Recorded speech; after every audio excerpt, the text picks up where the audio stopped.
آج کی ویڈیو کا آغاز ایک بھائی کے سوال سے کروں گی۔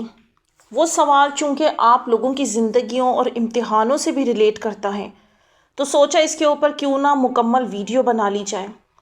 یہ جس قسم کی آزمائش میں آپ لوگ آتے ہیں کہ ایک دعا تڑپ تڑپ کر بار بار بہت لمبے عرصے سے آپ لوگوں کے اندر سے جاری ہیں، حالات اس کے ساتھ میچ نہیں کرتے، اللہ کے قرب میں آپ چلے گئے ہیں لیکن آپ لوگوں کے لیے کوئی معجزہ، کوئی روشنی کی کرن کچھ ظاہر نہیں ہوتا۔ آپ لوگوں کو اس پروسیس میں کیوں داخل کیا جاتا ہے؟ آخر اللہ انسان سے کیا چاہ رہا ہوتا ہے، اسے کیا دکھا رہا ہوتا ہے، کیوں اس کو وہ اس لیول پر لے کر آیا ہوتا ہے؟ یہ سوال انسان کو بہت پریشان کر رہے ہوتے ہیں۔ تو اب اس کے اوپر میں نے ایک تفصیلی ویڈیو بنائی جو آپ لوگوں کو مدد کرے گی۔ پہلے ان کا سوال پڑھتی ہوں جس سے آپ لوگوں کو اندازہ ہوگا۔ یہ بھائی بتاتے ہیں، السلام علیکم، امید کرتا ہوں آپ خیریت سے ہوں گی۔ میں اپنی زندگی کی ایک بات پوری سچائی کے ساتھ آپ سے شیئر کرنا چاہتا ہوں کیونکہ مجھے قرآن اور سنت کی روشنی میں رہنمائی چاہیے۔ اسکول کے وقت میرا ایک لڑکی سے ریلیشن شپ تھا۔ اس وقت میری بہت بڑی غلطی یہ تھی کہ میں ایک ہی وقت میں اور بھی لڑکیوں سے ریلیشن شپ میں تھا۔ جب اسے میری ان غلطیوں کا پتہ چلا تو وہ مجھے چھوڑ کر چلی گئی۔ بعد میں مجھے احساس ہوا کہ اس کی محبت کتنی سچی تھی اور میری غلطی کتنی بڑی تھی۔ اس وقت ہمارے درمیان نکاح سے پہلے جس قسم کی قربت نہیں ہونی چاہیے تھی وہ بھی تھی۔ آج مجھے اس بات کا دل سے افسوس ہوتا ہے اور میں اللہ تعالیٰ سے سچی توبہ کر چکا ہوں۔ 3 سال بعد وہ خود میری زندگی میں دوبارہ آئی۔ میں نے اسے اپنی ہر غلطی سچ سچ بتا دی اور دل سے معافی مانگی۔ کچھ مہینے ہم ساتھ رہے۔ اس دوران اس نے میرے ساتھ ویسا ہی رویہ کیا جیسے میں نے پہلے اس کے ساتھ کیا تھا۔ مجھے لگتا ہے کہ شاید وہ اپنا درد اور غصہ ظاہر کر رہی تھی۔ آخر میں وہ مجھ سے دور ہو گئی۔ اس نے کہا کہ اب وہ مجھ سے بات نہیں کر سکتی اور گھر والوں کو بھی اس بات کا پتہ چل گیا ہے۔ اس کے بعد ہمارا رشتہ ختم ہو گیا۔ اس وقت میں اللہ سے اس کے ساتھ حلال نکاح کی دعا کرتا تھا۔ میں سورہ یوسف کی تلاوت کرتا، اس کا ترجمہ پڑھتا اور اللہ سے بہت دعا کرتا تھا۔ ہماری آخری بات میں میں نے اسے اللہ سے کبھی مایوس نہ ہونے، اسلام پر قائم رہنے اور آخرت کی فکر کرنے کی نصیحت کی۔ لیکن آج بھی اس کی یاد مجھے بے چین کر دیتی ہے۔ کبھی کبھی مجھے یہ خیال آتا ہے کہ کہیں وہ کسی اور کے ساتھ ریلیشن شپ میں تو نہیں۔ بہت ٹوٹ جاتا ہوں، سمجھ نہیں پا رہا کہ اس درد کو کیسے سنبھالوں۔ اب میں نے انسٹاگرام، اسنیپ چیٹ اور بہت سی دوسری چیزیں چھوڑ دی ہیں۔ میں قرآن، تفسیر اور اللہ کی عبادت میں زیادہ وقت دینے لگا ہوں۔ کبھی کبھی لگتا ہے اللہ مجھے اپنی طرف بلا رہا ہے، لیکن پھر بھی اس کی یاد اور بے چینی کم نہیں ہوتی۔ اور آپ سے صرف رہنمائی چاہتا ہوں۔ سوال میرا یہ ہے، کیا یہ میری آزمائش ہے؟ میں اس درد کو اللہ کی رضا کے مطابق کیسے سنبھالوں؟ میں اپنے دل کو اللہ کے فیصلے پر راضی کیسے کروں؟ اللہ آپ کو اس کا جواب دینے کی توفیق دے۔ تو بڑھتے ہیں ان کے پہلے سوال کے جواب کی طرف۔ انہوں نے پوچھا کہ کیا یہ میری آزمائش ہے؟ تو جی ہاں، بالکل۔ اتنی گناہوں کی زندگی سے نکل کر اللہ کے قربت میں آ گئے ہیں۔ یہ کیسے اتفاق ہو سکتا ہے؟ معمولی بات نہیں۔ اپنے آس پاس دیکھیں، غور کریں، کتنے لوگ ہیں جو کئی سالوں سے گناہوں میں دھسے ہوئے ہیں اور آج تک نکلے نہیں ہیں۔ تو آپ کو کیسے اللہ تعالیٰ نے چھوڑ دیا تھا اور کیسے آپ کو یہاں تک لے آیا؟ وہ آپ کو بھی تو چھوڑ سکتا تھا نا۔ جیسے پہلے کے لوگ ابھی تک گناہوں میں ہیں، آپ بھی تو انہی میں شامل ہو سکتے تھے۔ جب اللہ تعالیٰ ہمیں کسی چیز سے باز رہنے کا حکم دیتا ہے نا، تو اسی چیز کے ذریعے ہمیں آزمایا جاتا ہے۔ سورہ بقرہ کی آیت نمبر 155 میں اللہ فرماتا ہے، اور ہم ضرور تمہیں آزمائیں گے، کچھ خوف، بھوک، مالوں، جانوں اور پھلوں کے نقصان سے، اور صبر کرنے والوں کو خوشخبری دے دو۔ اسی سورہ کی آگے آیت میں 286 میں اللہ فرماتا ہے، اللہ کسی جان پر اس کی طاقت سے زیادہ بوجھ نہیں ڈالتا۔ پہلی بات جو سمجھنی ہے، جب جب آپ کو لگے آپ اسٹک ہو گئے ہیں، یہ میں بات سب کے لیے کہہ رہی ہوں، آپ کتنی بھی دعا عبادت کر لیں، آپ کا نہ راستہ کھلتا ہے نہ کام بنتا ہے۔ یہ کیا ہے؟ جو اس سفر میں نئے نئے آئے ہوئے ہوتے ہیں نا، اسی سچویشن میں شیطان ان کے دل پر وار کرتا ہے۔ آپ کی توجہ آس پاس کے خوشحال لوگوں کی طرف کرتا ہے اور یہ احساس دلاتا ہے کہ بنا عبادت اور نیکیوں کے دیکھو وہ کتنی زبردست زندگی گزار رہے ہیں۔ اور جو یہاں پھنس گیا وہ ڈپریشن میں چلا جائے گا۔ اگر آپ چاہتے ہیں کہ آزمائش میں کامیاب ہو جائیں، اس کے مطلب کو سمجھ جائیں، جو قربت اللہ کی ابھی عطا ہوئی ہے نا وہ ہمیشہ قائم رہے، تو اس کے لیے آپ کو سمجھنا ہوگا کہ آپ کوئی عام لوگوں جیسے نہیں ہیں۔ یہ دکھنے میں انسان سیم ضرور ہوتے ہیں، لیکن ان کی روحیں مکمل طور پر الگ ہوتی ہیں، اور اس میں ہم بحث نہیں کر سکتے۔ یہ وہی بات ہو گئی کہ چڑیا ہاتھی کیوں نہیں ہے، ہاتھی مور کیوں نہیں ہے۔ اللہ کی مرضی، وہ جسے چاہے جیسے چاہے کریٹ کریں۔ اور یہ جو اللہ کی چنی ہوئی روحیں ہوتی ہیں نا، ان کی سمجھ انہیں خود بھی نہیں ہوتی۔ یہ اپنی حالتوں سے بیزار ہوتے ہیں، گھر والے الگ ان سے پریشان ہوتے ہیں، کیونکہ یہ دنیا پرست نہیں ہوتے، ان کے دل ہجوم میں نہیں لگتے۔ ان کو آزمائش بھی ایسی ملتی ہے کہ نہ تو ان کی وہ خواہش پوری ہو رہی ہوتی ہے، نہ وہ دل سے نکل رہی ہوتی ہے۔ اور اس کی ایک خاص وجہ ہے، اگر ان کو درد سے فوری طور پر نکال دیا جائے تو پھر اللہ کے ساتھ رہنے کے بہانے بھی مٹ جاتے ہیں۔ تو پھر اہم بات کیا ہے؟ ایسے لوگوں کو کیا کچھ نہیں ملتا؟ نہیں، ایسا نہیں ہے، بلکہ اگر یہ لوگ قائم رہیں اور اپنے اس ٹیسٹ کو سمجھ لیں، اپنی اس کنڈیشن کے ساتھ بحث نہ کریں۔ یہ جو بحث ہوتی ہے نا کہ ابھی تک اس مہینے کیوں نہیں نکلا، یہ سال بھی ختم ہو گیا، وہ سال بھی ختم ہو گیا، کچھ نہیں ہو رہا میرے لیے، اس بحث سے نکلنا ہے۔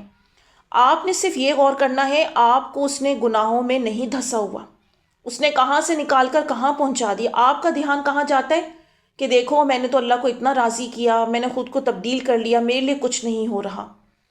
آپ کا دھیان ہر وقت یہاں رہتا ہے، اور یہاں سے آپ کو ڈپریشن ہونے لگتا ہے اور مایوسی بھی ہونے لگتی ہے کہ یہ چیزیں کوئی ریزلٹس نہیں دیتی۔ آزمائش میں کامیاب ہوں گے یہی وہ لوگ جو اپنی اس مشن میں قائم رہیں گے، وقت کے ساتھ بحث نہیں کریں گے، ان کے دل میں ایک ٹھوس یقین ہوگا، مجھے اللہ جب اتنے بڑے بڑے گناہوں سے نکال سکتا ہے تو یہ کوئی کم موزے کی بات نہیں ہے، مجھے اس نے انعام دینا ہے۔ اور میں آپ لوگوں کو یہ بہت پرفیکٹ بات بتا رہی ہوں کہ یہ اس ٹائپ کے جو لوگ ہوتے ہیں نا، جن کے اوپر یہ والے امتحان آتے ہیں، ان کے معجزے عام لوگوں سے زیادہ بڑے ہوتے ہیں۔ ایسے کہ عقل دنگ رہ جاتی ہے دنیا کی، لیکن ان کا جو پروسیس ہوتا ہے نا وہ بڑا سلو ہوتا ہے، لمبے لمبے انتظار، ڈیلے اور تھوڑا تھوڑا ملنا، کیونکہ ان کے اجر آخرت میں اللہ نے زیادہ رکھے ہوتے ہیں، اور درد میں زندگی ان کی زیادہ گزر رہی ہوتی ہے، کیونکہ درد میں اللہ ملتا ہے۔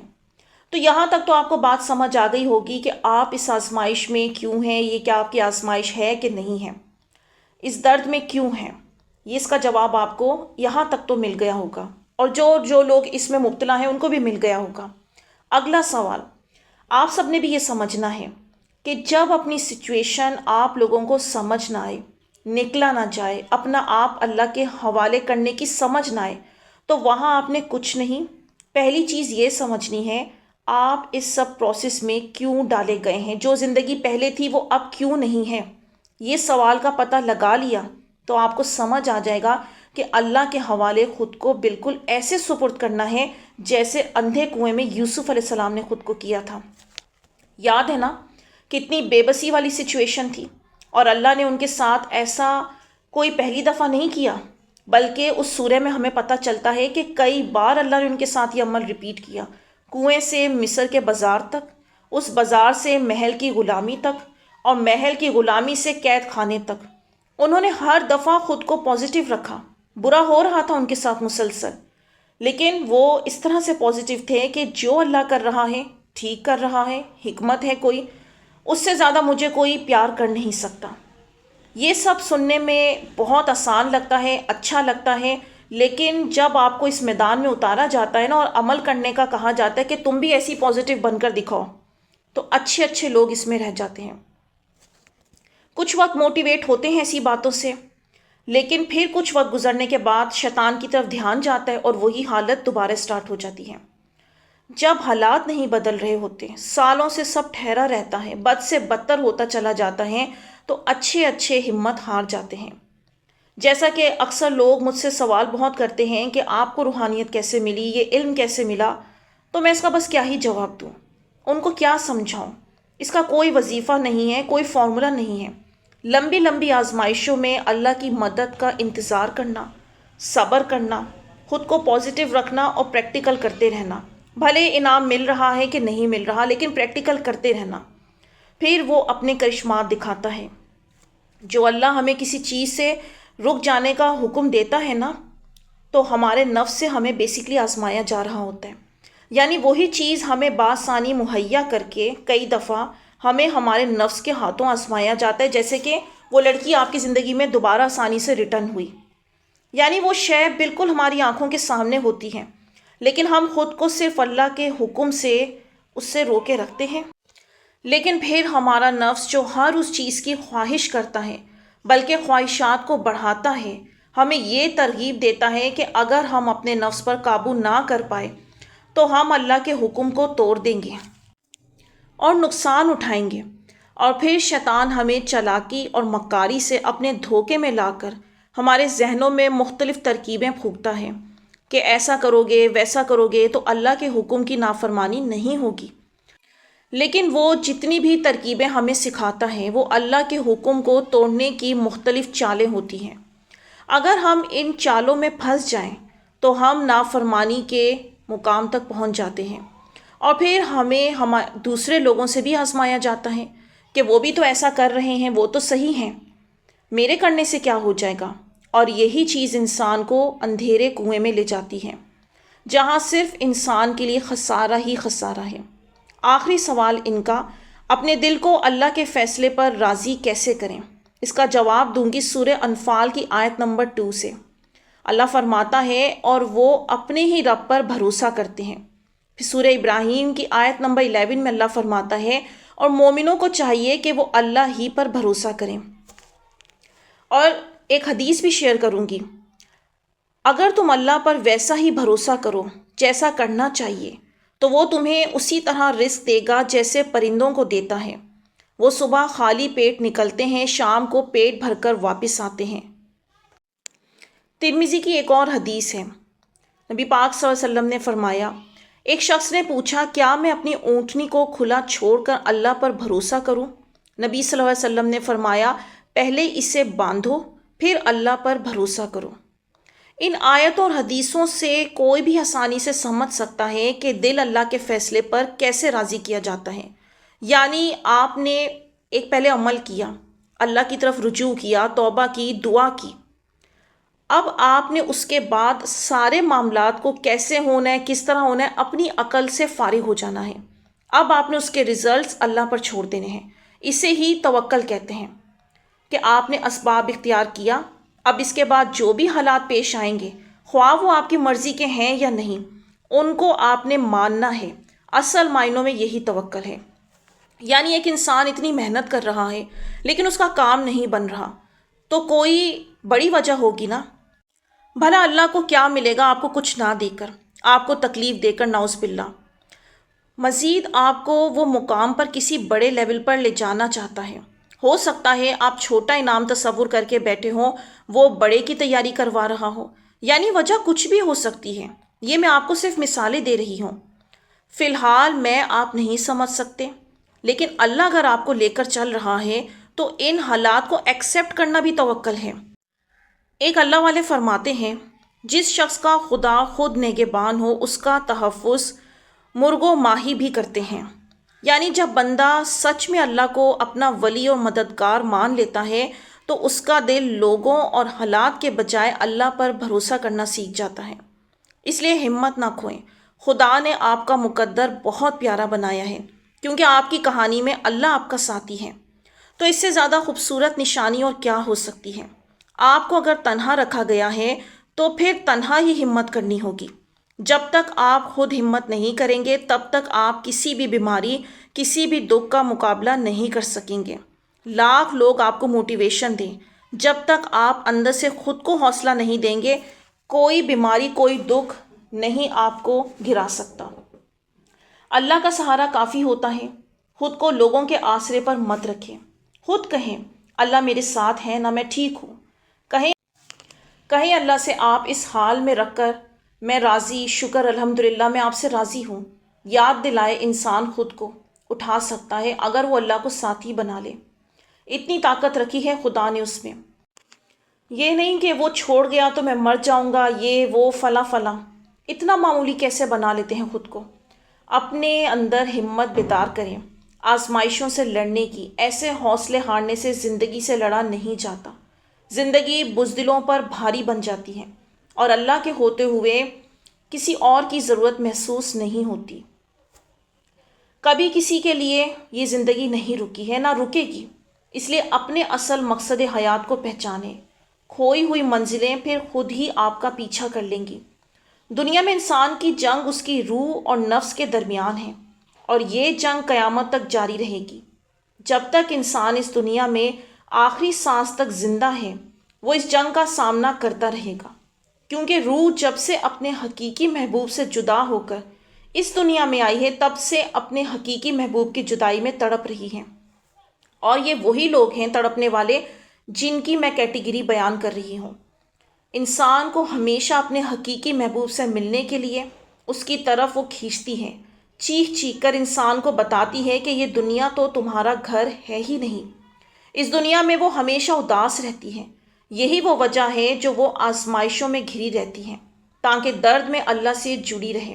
انسان کو، کیونکہ وہ اپنے حقیقی خدا سے جدا ہو کر آئی ہے، اور جیسے ہی انسان اپنی روح کی طرف قدم بڑھاتا ہے، اس کی اداسی کو ختم کرنے کے لیے اپنے حقیقی محبوب یعنی اللہ کی تلاش میں نکلتا ہے، انسان کا نفس اس کے اور اس کی روح کے درمیان آ جاتا ہے۔ انسان کا نفس اس دنیا اور اس دنیا میں موجود ہر چیز کی آرزو کرتا ہے۔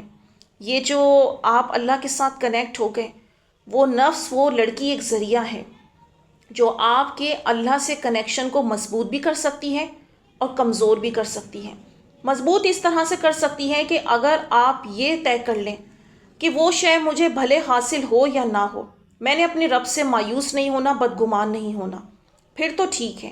لیکن اگر آپ کے روح اور نفس آپ کو یہ خیالات دینا شروع کر دیں کہ کیا ہی ملا مجھے، اتنا میں نے گناہوں کو چھوڑا، اللہ کو راضی کیا، وہ لڑکی تو حاصل ہوئی نہیں، تو پھر یہ لڑکی کیا ہوئی آپ کے لیے؟ ذریعہ اللہ کے ساتھ کمزوری کا، اس کے رابطے میں خلل پیدا کرنے کا، یعنی یہ ٹوٹل نفس ہے، یہ خیر نہیں ہے پھر۔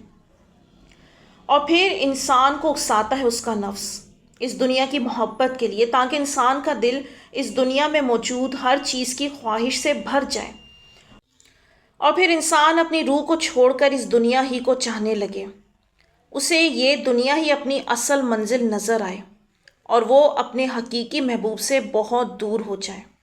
لیکن پھر بھی انسان کی روح ہمیشہ اداس رہے گی، یہ یاد رکھیے گا۔ چاہے اس دنیا میں موجود ہر چیز انسان حاصل کر لے، لیکن روح کبھی خوش نہیں ہوگی، کیونکہ وہ صرف اپنے حقیقی محبوب سے وصال چاہتی ہے۔ اور اگر ہم اس دنیا میں رہ کر اپنے حقیقی محبوب سے وصال کی کوشش کرتے رہیں، اسی کی طرف بھاگ دوڑ کی کوشش کریں، تو ہماری روح اس راستے میں ہمارے ساتھ مطمئن رہے گی، اور یہی جنگ ہمیشہ جاری رہے گی۔ یا تو ہم اپنے نفس کو شکست دے کر اپنی روح کو پالیں گے، یا نفس ہمیں شکست دے گا اور ہم خود کو اپنے ہی نفس کی خواہشات میں کھو دیں گے۔ اور یہ کھونے والے لوگ کون ہیں؟ جو خودکشی کرتے ہیں، جنہیں یقین ہو جاتا ہے کہ اللہ کی قربت سے مجھے کچھ نہیں ملا، اس راستے پر چل کر مجھے کچھ نہیں ملا۔ اللہ کے راستے میں چلتے ہوئے، اپنے نفس سے لڑتے ہوئے، روح کو اس کی حقیقی محبوب سے ملوانے میں ہی آپ کے لیے خیر ہوگی۔ بخاری مسلم کی حدیث ہے، اللہ پر توکل کرنے والے جنت میں بغیر حساب داخل ہوں گے۔ یہ سب اتنا آسان نہیں ہوتا جتنا سننے میں لگتا ہے، لیکن اس میں اگر حالات کو نشانی کے طور پر کنسیڈر کر لیں تو وہ اس پل کو پار کر لیتے ہیں، اور وہ یہی نشانی ہے کہ وہ آپ کو ہر دن پچھلے دن کے مقابلے میں بدل رہا ہے۔ اس سے پہلے کہ اللہ آپ کے حالات بدلے، وہ آپ کو بدلتا ہے۔ وہ آپ کو ایسے لمحوں میں رہنے دیتا ہے جہاں کچھ سمجھ نہیں آتا، جہاں آپ کی دعائیں بھاری لگتی ہیں اور آپ کا دل تھکا ہوا محسوس کرتا ہے۔ آپ کو اکیلے چھوڑنے کے لیے نہیں، بلکہ آپ کو بہتر بنانے کے لیے وہ آپ کو اس پروسیس میں سے گزارتا ہے۔ جب آپ محسوس کرتے ہیں اب آپ اندر سے مکمل طور پر ڈیڈ ہو چکے ہیں، ایک قدم بھی آگے نہیں چلا جائے گا، تب آپ کے اندر وہ توکل کی امید جگاتا ہے۔ جب چیزیں آپ کے ہاتھ سے نکلنے لگتی ہیں اور دھیرے دھیرے خاموشی سے آپ کا روپ بدلنا شروع ہوتا ہے، جو اس چیز کے لیے تیار ہوتا ہے جو آپ نے مانگی تھی، کیونکہ اتنی سختی جھیلنے کے بعد وہ آپ کو ملتی ہے تو صرف ایک انعام نہیں ہوتا، بلکہ احساس ہوتا ہے کہ اب روح تیار ہے اسے سنبھالنے کے لیے۔ اس لیے اپنے دل کو تیار کر لیں کہ معجزات آپ ہی جیسے لوگوں کے نزدیک ہوتے ہیں۔ آپ اتنے لمبے پروسیس سے کوئی بے مقصد تو نہیں گزارے جا رہے تھے، اتنا خود کو بدل لیا، اتنے بڑے کٹھن راستے طے کر لیے، تو اب ہمت کیسے ہار سکتے ہیں، کیسے پیچھے ہٹ سکتے ہیں؟ آپ کے لیے کچھ انعام نہ رکھا ہوتا تو یہاں تک اللہ لاتا ہی کیوں؟ وہ رحمان بڑا لطف و کرم کرنے والا ہے۔ اس کی شان کے خلاف ہے یہ بات کہ وہ بندے کو ہدایت دے کر لمبی لمبی دعاؤں میں لگا دے اور خالی دامن چھوڑ دے۔ نہیں، یہ ممکن ہی نہیں۔ اچھا، یہاں پر ویڈیو کے اینڈ میں ان بھائی کی ایک اور بھی امپورٹنٹ بات شیئر کروں گی۔ یہ کہتے ہیں دل کی بے چینی اور درد، کبھی کبھی میرے دل سے ایک عجیب سی آہ نکلتی ہے۔ دل بہت بے چین ہو جاتا ہے اور سمجھ نہیں آتا کہ درد کو کیسے بیان کروں۔ باہر سے میں ٹھیک نظر آتا ہوں لیکن اندر سے ایک خالی پن اور تکلیف محسوس ہوتی ہے۔ بس اللہ ہی جانتا ہے کہ میرے دل پر کیا گزر رہی ہے۔ اسی بے چینی میں اللہ کے سامنے ہاتھ اٹھاتا ہوں اور اسی سے سکون اور رہنمائی مانگتا ہوں۔ میرا نام یوسف ہے۔